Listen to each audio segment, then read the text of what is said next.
During the days of Jeconiah, king of Judah, Nebuchadnezzar laid siege to Jerusalem and eventually overwhelming her defenses and taking captive King Jeconiah, son of Jehoiakim, king of Judah, from Jerusalem and into Babylon. He took the king and all the nobles with him.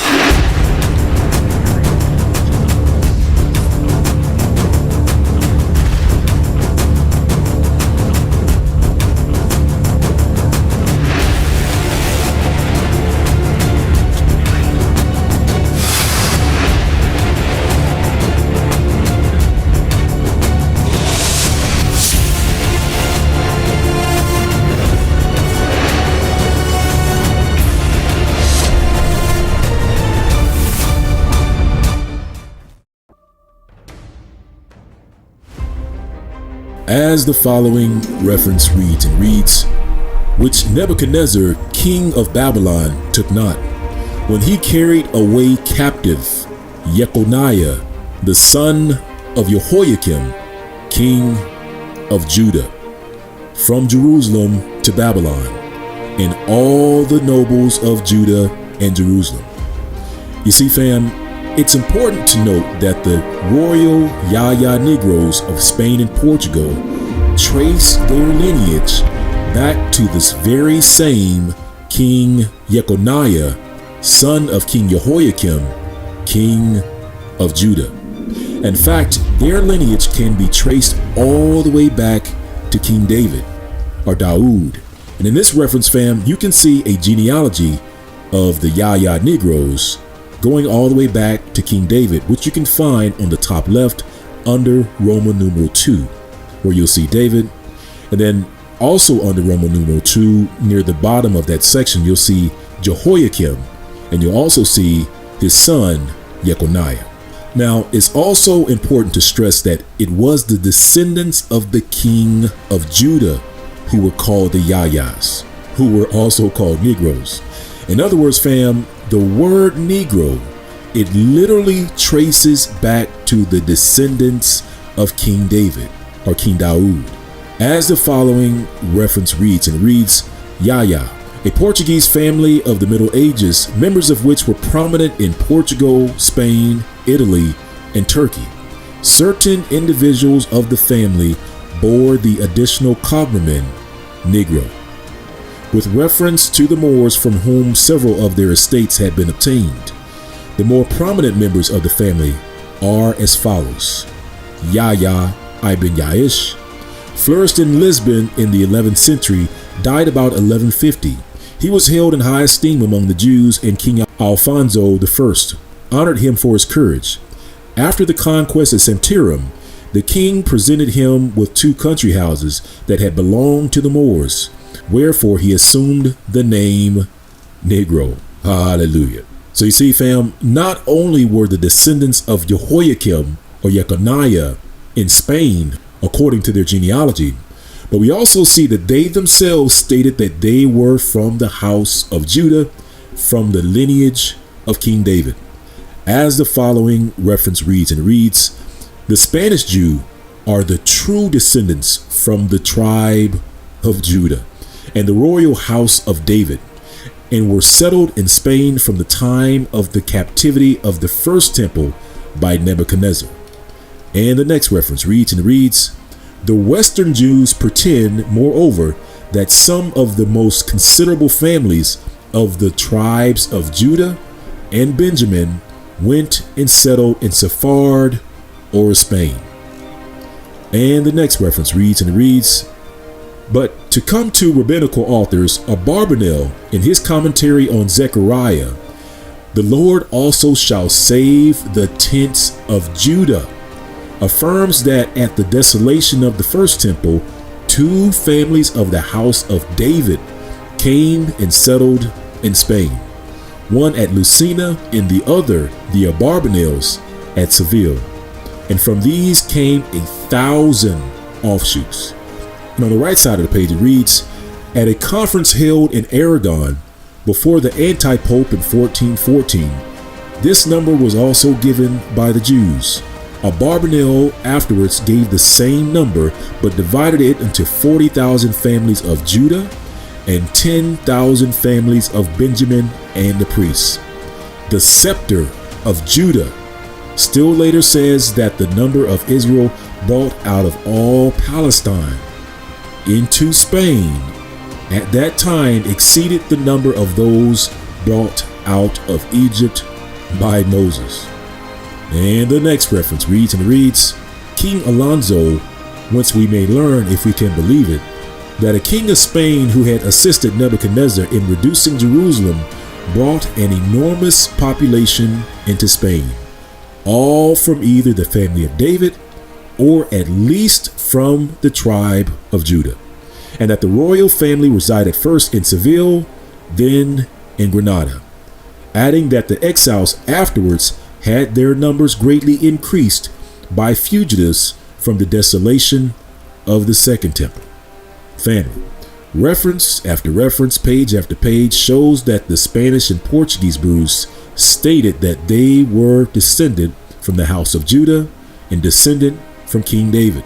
As the next reference reads, the Spanish Jews maintained that they had been transported hither after the destruction of the temple by the Babylonian conqueror Nebuchadnezzar. Certain Jewish families, the Ibn Dauds and the Abarbanels, boasted descent from the royal house of David and maintained that their ancestors had been settled since time immemorial, partly in the district of Lucena and partly in the environs of Toledo and Seville. And the next reference reads, how numerously the Jews had settled in some parts of Spain is shown by the names which they conferred upon the localities. The city of Granada was called the city of the Jews in former times on account of its being entirely inhabited by them.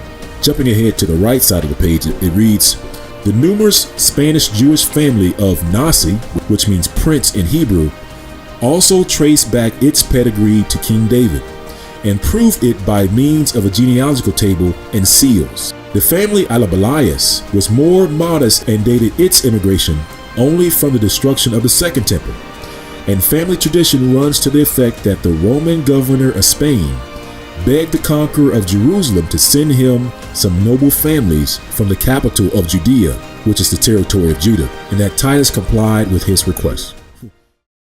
And in the passing of time, a Messiah was born, a Redeemer made flesh, born of a virgin.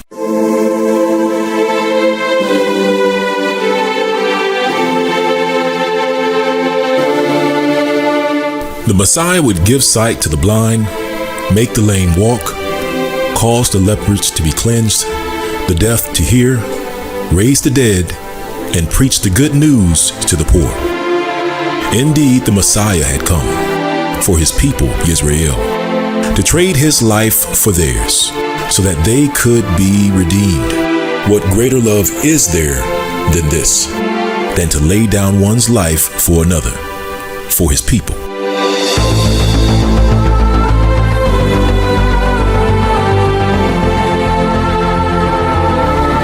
And before departing this world, Hamashiach, or the Messiah, foretold of a great captivity, a great slavery in which the children of Judah and the children of Jerusalem would be sold unto their enemies and scattered to the four corners of the earth.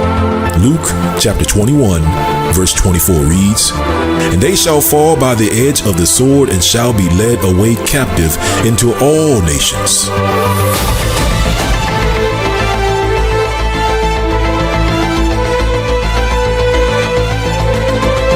And Jerusalem shall be trodden down of the Gentiles until the times of the Gentiles be fulfilled.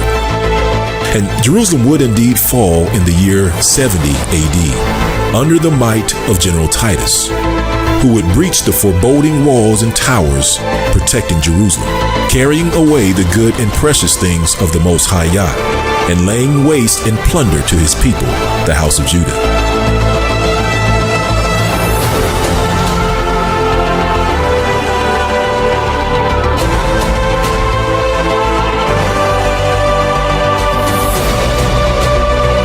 However, not all the children of the house of Judah were captured or killed by the onslaught of the Roman army. Some Israelites escaped deep into Africa and southern Saudi Arabia.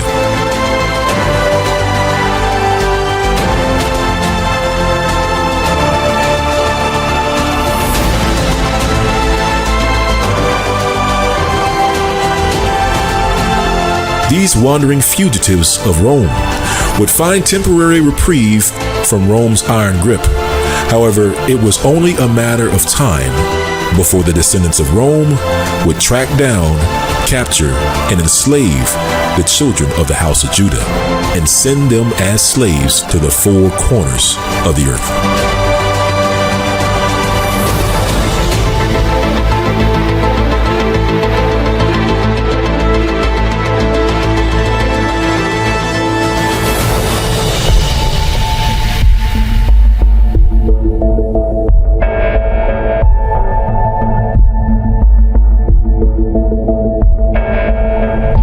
Scattered. The house of Judah, scattered in slavery to the four corners of the earth, would be an event of biblical proportions. But how would this catastrophic biblical event come to pass? How exactly would the Most High Yah manifest Israel's punishment? Well, in the year 711 AD, the house of Judah began to gather in Spain and Portugal from all over the region. For it was there and in those lands that they ruled alongside the Muslims, and for a time Israel enjoyed a respite of peace. However, as the house of Judah began to turn away from the laws and statutes and commandments of the Most High Yah, the curses spoken of in Deuteronomy 28 would once again fall on the necks of Israel in the form of iron chains.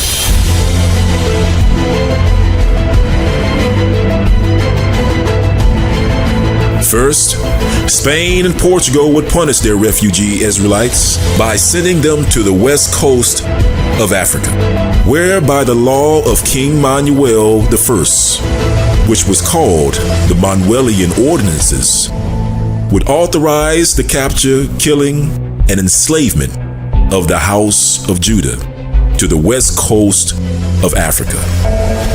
These laws would also authorize for the very first time the selling of these Israelite slaves from the west coast of Africa to the New World and to the four corners of the earth, where they would be sold unto their enemies and would serve as slaves and be oppressed for 400 years.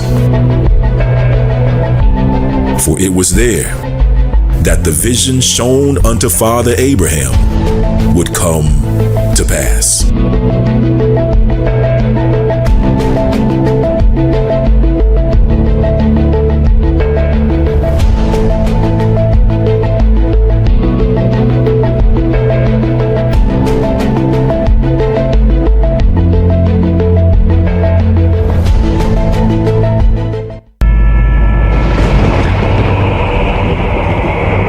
The Treasurer, a ship that slipped through the dark waters of the Atlantic Ocean in January of 1619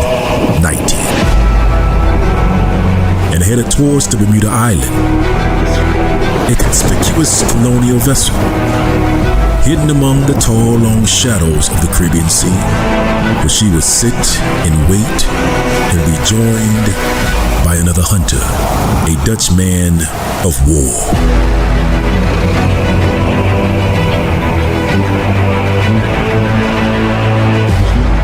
Called the Fleming, made up of both English and Dutch crew. These two ships, the Treasurer and the Fleming, would set off together on a hunt to spill Spanish blood and to confiscate her provisions of food and water and slaves.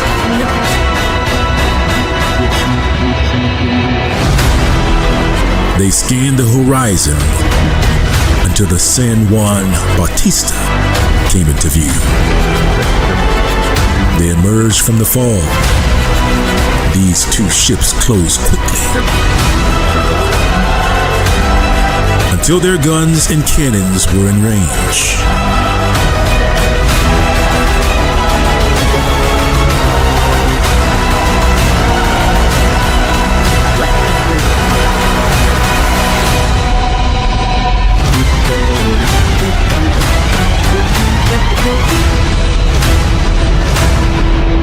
Unfortunately, a veil of secrecy hid the details of what happened that fateful day.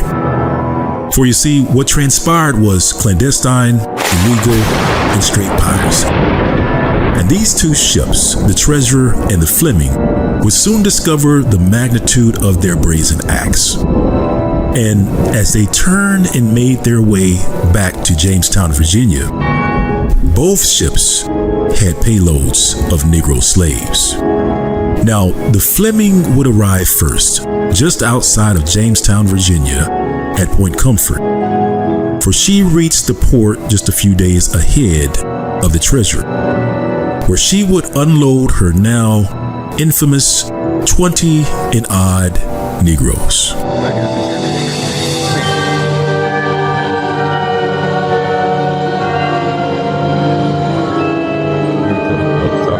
The names of which are only partially known. However, even less is known of the slaves that were aboard the Treasurer, who reached Point Comfort a few days after the Fleming.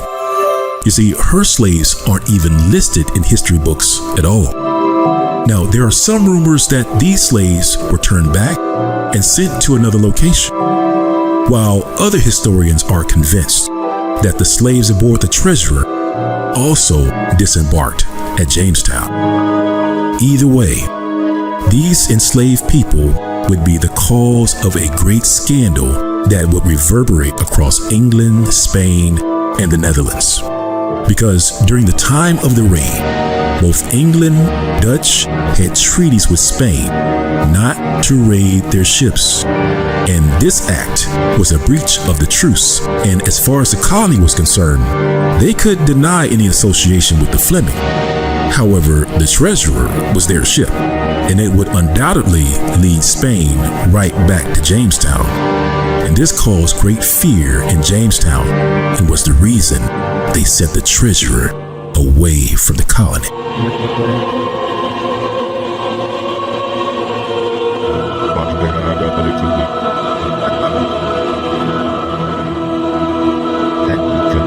However, what do we know about the 20 and odd Negroes that were aboard the Fleming that did disembark at Jamestown, Virginia? What were their names and who were they?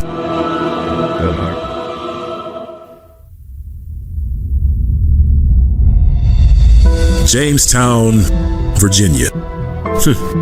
James, derived from the name Jacob.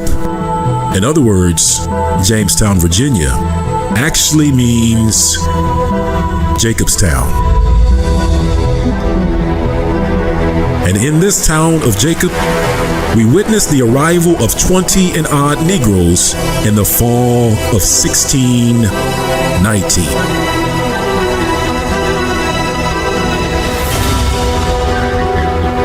And it hides a great secret. You see, we know that these slaves were originally carried aboard a Spanish ship called the San Juan Bautista. And we also know that some of these slaves had Spanish names, some of whom retained even after living among English settlers for years.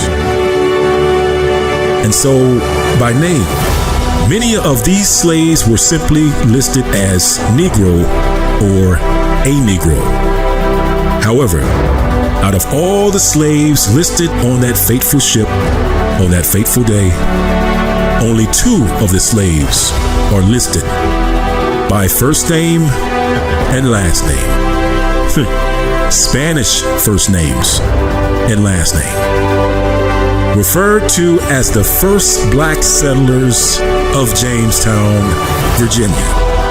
And their names were Anthony and Isabella Negro, as in Yaya Negro, the sons of King David, who lived in Spain and Portugal, landed in Jamestown in 1619, where they would be enslaved and persecuted for 400 years.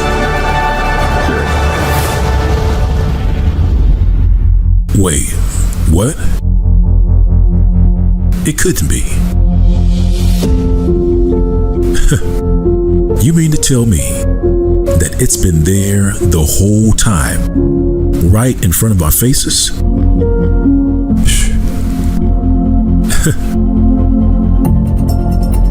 Wait. Let's just double check. Let's hold on. Let's just double check. Let's take a look at the U.S. Department of the Interior National Park, which reads, the first African American family, Anthony Negro and Isabel Negro, and William, their child, baptized, found in the Virginia census of 1624, are the first African family recorded in the Chesapeake. And the next reference reads Norfolk State University. In 1625, Anthony and Isabel had a son named William. The 1625 muster identifies the family as Anthony Negro and Isabel Negro, and William, their child, baptized. And the next reference reads Anthony Negro and Isabel Negro is how they were known in the 1625 ledger of Captain William Tucker of Elizabeth City, Virginia. We can confirm these statements by looking at the actual 1625 census itself, which lists Jamestown residents by first name and last name. And it is here that we see the first name and last name of Anthony and Isabel Negro. This is a revelation of biblical proportions. However, let's triple check our facts by backtracking the journey of the San Juan Bautista from Luanda, Angola to Seville, Spain, which was the hometown of the sons of King David. As the following reference reads, certain Jewish families, the sons of David and the Abarbanels, boasted descent from the royal house of David and maintained that their ancestors had been settled since time immemorial, partly in the district of Lucena and partly in the environs of Toledo and Seville. You see, the Hampton History Museum states that in the year of 1616, the San Juan Bautista received a license to transport slaves from authorities in Seville before sailing from the port San Lucar near the city of Seville. It's here that we recognize yet another glaring omission by contemporary historians who failed to note the presence of the gigantic, fully functional Inquisition headquarters in Seville, Spain. For it is during this time that the Spanish Inquisition institutes a strict policy of expulsion of noble males of Judah to Luanda, Angola.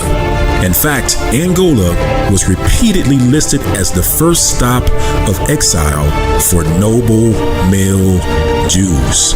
As the following reference reads, when the person condemned for this crime is noble or of such quality that it appears he ought not to undergo the punishment of whipping or galleys, he shall be exiled to Angola, St. Thomas, or parts of Brazil. In other words, it was the Spanish Inquisition of Seville that shipped nobles of Judah to Luanda, Angola. And then in 1616, the San Juan Bautista, which comes from Seville to San Lucar to Luanda, and ultimately delivers two Spanish captives to Jamestown, Virginia in 1619, who had the last name of Negro, which is the name of the noble sons of King David of Seville, Spain, and all of Iberian Jewry. In fact, if we look up the last name Negro in the Sephardic Israelite Dictionary, it states that before the 1400s, the name Negro meant Yahya, the noble sons of King David. This is only one part of the reason why the year 1619 marks the beginning of the 400-year prophesied captivity and persecution, which leads us to a critical requirement of the 400-year prophecy, missed by many, and it has to do with the time of the king.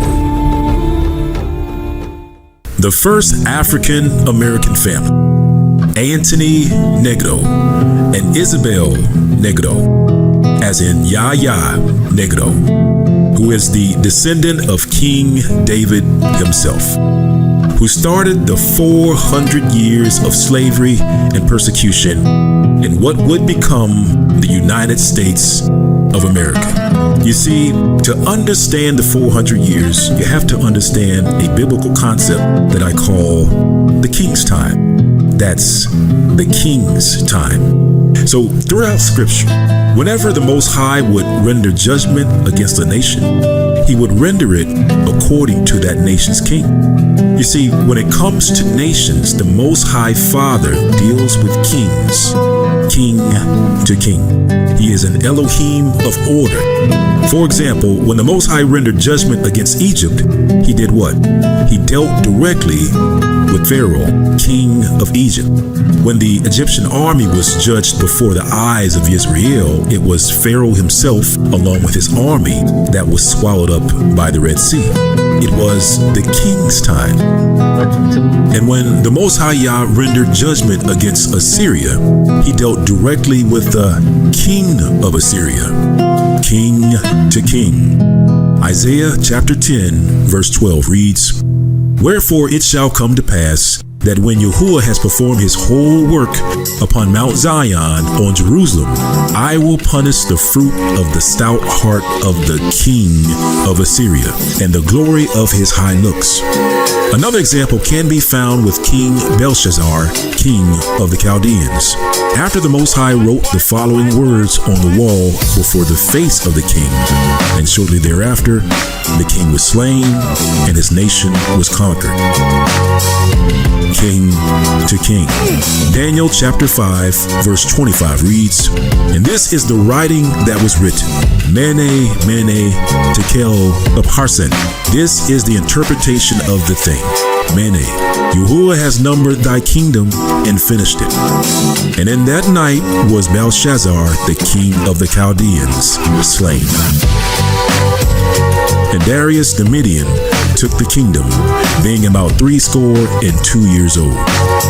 Yet another example can be found with the king of Babylon, King Nebuchadnezzar, who was also removed by the Most High Yah, and his kingdom removed. Again, king to king. Daniel chapter 4, verse 30 reads, "The king spake and said, Is not the great Babylon that I have built for the house of the kingdom by the might of my power and for the honor of my majesty? While the word was in the king's mouth, there fell a voice from heaven saying, O King Nebuchadnezzar, to thee it is spoken, the kingdom is departed from thee, and they shall drive thee from men, and thy dwelling shall be with the beasts of the field, and they shall make thee to eat grass with oxen, and 7 times shall pass over thee, until thou know that the Most High Yah ruleth in the kingdom of men, and giveth it to whomever he will." You see, not only does the Most High Yah deal with kings when rendering judgment against the enemies of Israel, the Most High Yah also deals with Israel's king when rendering judgment against the nation of Israel or the nation of Judah. Again, king to king. For example, when the northern kingdom of Israel went into captivity, we once again see the Most High Yah first dealing directly with the king of Israel, king to king. 2 Kings chapter 17, verse 4 reads, "And the king of Assyria found conspiracy in Hosea, for he had sent messengers to So, king of Egypt, and brought no present to the king of Assyria, as he had done year by year. Therefore, the king of Assyria shut him up and bound him in prison."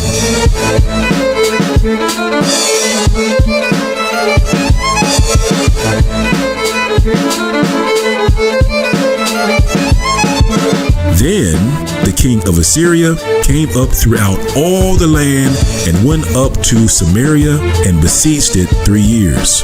In the 9th year of Hosea, the king of Assyria took Samaria and carried Israel away into Assyria and placed them in Halah and in Habar by the river Gozan and in the cities of the Medes.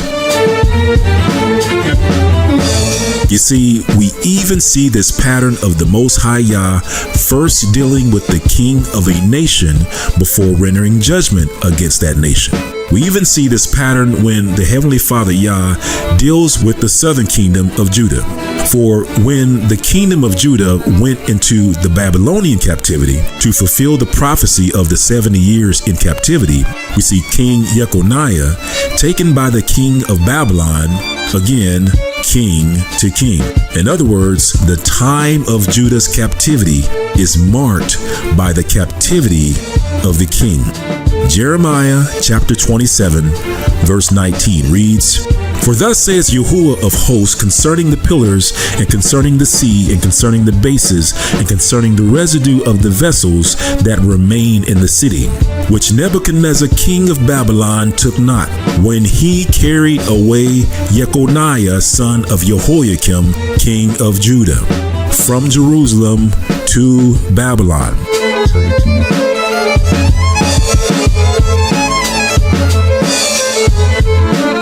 "And all the nobles of Judah and Jerusalem.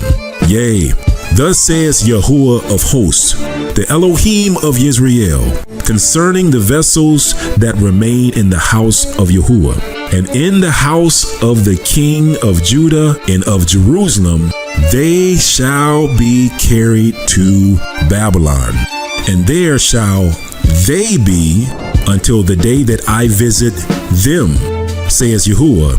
Then I will bring them up and restore them to this place." You see, family, when you want to know when to start the time clock for the 400-year prophecy, you need to find an event when the king goes into captivity, and then the time stops when his descendants come out of captivity. In other words, the 400 years is reckoned by the time of the king, which is a pattern found throughout the scriptures.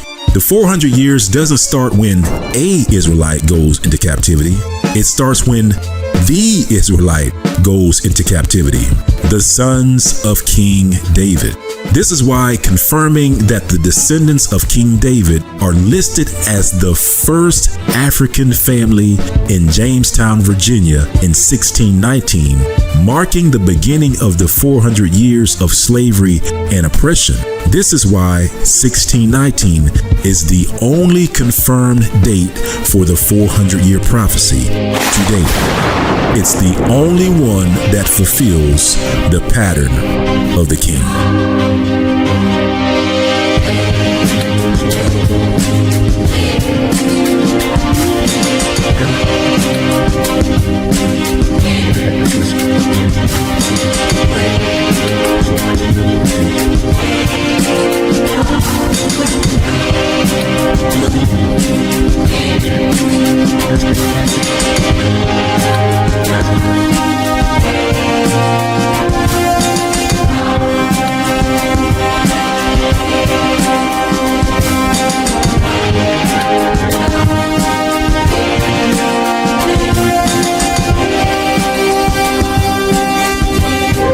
And with that, now you know the truth about 1619 and the landing of Antony and Isabella Negro, the Negros who are the descendants of King David.